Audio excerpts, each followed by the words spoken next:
স্বাগতম বন্ধুরা।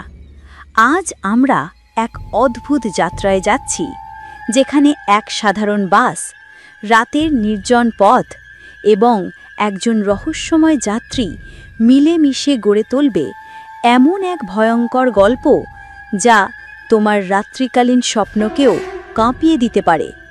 এই গল্পে তুমি দেখবে কখনো কখনো ভয়, সাহস এবং অদৃশ্য শক্তির মুখোমুখি হওয়া এক অসাধারণ অভিজ্ঞতা হয়ে ওঠে।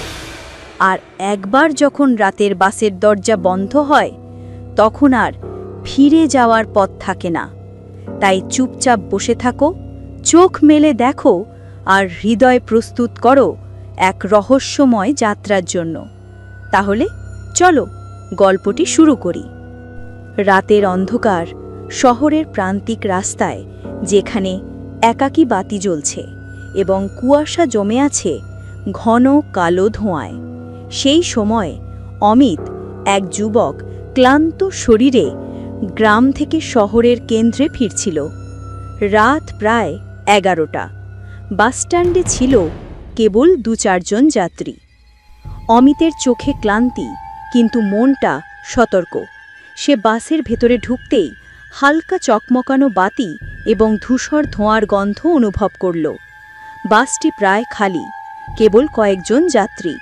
ঠিক তখনই সে লক্ষ্য করল এক ধূসর চেহারার ব্যক্তি, যার চোখ অদ্ভুতভাবে উজ্জ্বল, ডান পাশের একাকী সিটে বসে আছে। রাত 11টা, এই পথে কেউ আসে নাকি? অমিত নিজের সাথে ভাবল। চলন্ত বাস, হালকা কম্পন আর হুইসেলের শব্দে রাস্তার পাশে খড়ের গন্ধ মিশে যায়। অমিত তার সিটে বসে তাকালো সেই অচেনা ব্যক্তির দিকে। ব্যক্তিটি কেবল হেসে দিল, কোনো শব্দ ছাড়াই। হেসে থাকা মুখটা যেন অন্ধকারে আলোর মতো জ্বলছে। আপনি কোথা থেকে আসছেন? অমিত কণ্ঠ ঝাপটানো স্বরে জিজ্ঞেস করল। কিন্তু ব্যক্তিটি কোনো উত্তর দিল না, শুধু চুপচাপ তাকিয়ে থাকল। বাসের ভেতরকার বাতির আলো হালকা কমে আসে এবং অদ্ভুত ঠান্ডা হাওয়া বইতে শুরু করে। অমিত নিজেকে কেঁপে কেঁপে ভাবল, আমার কি মনে হচ্ছে এ লোকটি সাধারণ নয়? বাস হঠাৎ থেমে গেল। চালক কোনো কথা না বলেই ভিতরের বাতি বন্ধ করল। অন্ধকার, কুয়াশা এবং অদ্ভুত নিঃশ্বাসের শব্দ সব মিলিয়ে অমিতের হৃদয় দ্রুত ছুটতে লাগল। দূরের দিকে হঠাৎ একটা ফ্যাকাশে আলো, যেন একটা ছায়া, বাসের জানালা দিয়ে প্রবেশ করল। অমিত ঘাবড়ে তাকালো এবং ঠিক তখনই অচেনা ব্যক্তি হঠাৎ উঠে দাঁড়ালো। আপনি এখান থেকে নেমে যান না। ব্যক্তিটির কণ্ঠ হিমশীতল আর ভয়ঙ্কর। বাসের ভিতর হঠাৎ সব সিটের আলো নিভে গেল। অমিতের চোখে অন্ধকার, কিন্তু সেই ধূসর চেহারার ব্যক্তি যেন আরও উজ্জ্বল হয়ে উঠল। তার চোখগুলো যেন দুটি জ্বলন্ত কয়লার টুকরো, যা অন্ধকারকে কাটছে। অমিত শ্বাস আটকে নিজের হাত জড়িয়ে সিটের ওপর। সে কেবল তাকাচ্ছিল আর মনে হচ্ছিল বাসটা একা নয়, কেউ বা কিছু বাসের ছায়ায় লুকিয়ে আছে। হঠাৎ বাসের দরজা অজানা কারণে খড়মড় করে খুলল। বাইরে কেবল কুয়াশা এবং দূরের পথচিহ্নের আলো ছিটে ফোটায়। কিন্তু অমিত লক্ষ্য করল, সেই অচেনা ব্যক্তি যেন অদৃশ্য শক্তি নিয়ে বাসের মাঝখানে ভাসছে। তুমি কেন আমার কাছে এসেছ? অমিত চিৎকার করে বলল, কিন্তু তার কণ্ঠ নিজেই যেন দূরে হারিয়ে যাচ্ছে। ব্যক্তিটির ঠান্ডা অদ্ভুত কণ্ঠ শুনে অমিত কেঁপে উঠল। এখানে কেউ নেই, তুমি একা। কিন্তু অমিতের চারপাশের হাওয়া হঠাৎ ঘন অদ্ভুত আওয়াজে ভরে উঠল। একবার অমিত চোখ মেলল আর লক্ষ্য করল অন্য যাত্রীরা নেই, শুধু সেই অচেনা ব্যক্তি। বাসের আসনগুলো খালি এবং জানালার কাচের ভিতরে ছায়া যেন মানুষের মতো নড়াচড়া করছে। আমি আপনাকে দেখছি, কিন্তু আপনি কে? অমিত কণ্ঠ ভেঙে বলল।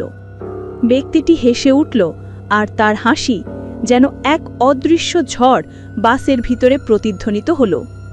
আমি, যিনি তোমার চোখের সামনে কিন্তু কখনো ধরা পড়ে না।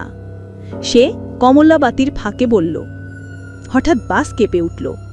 অমিতকে মনে হলো রাস্তা আর নেই, কেবল অসীম অন্ধকার আর সেই রহস্যময় ব্যক্তির চোখ, যেগুলো তার মনের ভয় উস্কে দিচ্ছে। একটা হালকা শব্দ, দূরের দরজা খুলে যাওয়ার মতো। অমিত হঠাৎ চেয়ারে পড়ে গেল আর চারপাশে অদ্ভুত ছায়া নেচে উঠল। তার মনে হলো বাসটি যেন একটি জীবন্ত অস্তিত্ব হয়ে গেছে। জানালা থেকে কুয়াশা ঢুকছে, যা কেবল চোখের সামনে নৃত্য করছে। আর সেই অচেনা ব্যক্তি ধীরে ধীরে অমিতের দিকে এগিয়ে আসছে, হালকা অদ্ভুত শীতল ছোঁয়া দিয়ে। তুমি এখান থেকে বাঁচতে চাও? ব্যক্তিটি ধীরে ধীরে বলল, আর অমিতের মনের ভয় চূড়ান্ত পর্যায়ে পৌঁছালো। সেই মুহূর্তে অমিত লক্ষ্য করল একটা কল্পনাহীন দার্জন ছায়া তার চারপাশে ঘুরছে, যা যেন মানুষ নয় কিন্তু আত্মার রূপান্তর। বাস হঠাৎ থমকে গেল, ঠিক একটা পুরনো সেতুর ওপর। কুয়াশা এত ঘন যে অমিত নিজের হাতও দেখতে পাচ্ছিল না। সে শ্বাস বন্ধ করে শুধু সেই ধূসর চেহারার ব্যক্তিকে দেখছিল। ব্যক্তিটি হেসে বলল, তুমি ভাবছ রাতের এই বাস শুধু শহরের রাস্তায় চলছে, কিন্তু সত্যি এটি অন্য জগতে চলে যাচ্ছে, যেখানে তোমার ভয়ই তোমার সঙ্গী। অমিত চিৎকার করতে চাইল, কিন্তু কোনো শব্দ বের হলো না। হঠাৎ বাসের ভিতরের বাতি জ্বলল আর অদ্ভুত আলো জড়িয়ে ফেলল চারপাশে।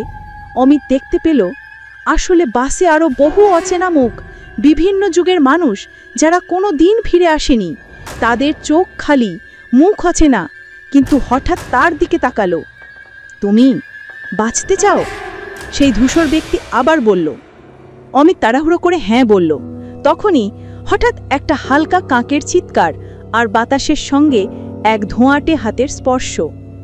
ব্যক্তিটি ধীরে ধীরে অদৃশ্য হয়ে গেল, কিন্তু তার কণ্ঠ মনে হলো, যদি তুমি সত্যি সাহসী হও তুমি বাইরে যেতে পারবে, কিন্তু ভুলে যেও না রাতের এই বাস ফের ফিরে আসবে। বাসের দরজা নিজে থেকে খুলে গেল। অমিত দৌড়ে নামল আর চোখ মেলে দেখল রাস্তায় কেবল কুয়াশা এবং ফাঁকা রাস্তা, চারপাশে কোনো বাস নেই। সে গড়িয়ে বসে নিজের বুক ধড়ধড় করছে এবং রাতের নিঃশ্বাসে ভিজে গেছে।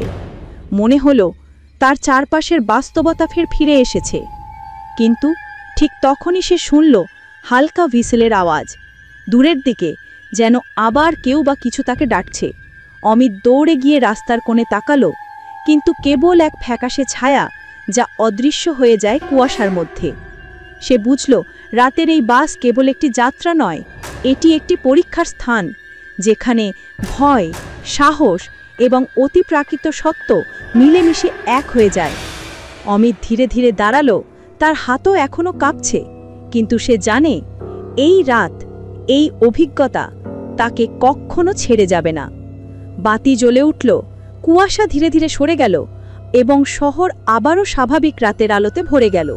কিন্তু অমিত জানত কোথাও এক অদৃশ্য যাত্রী আজও তার দিকে তাকিয়ে আছে, অপেক্ষা করছে পরের যাত্রার জন্য।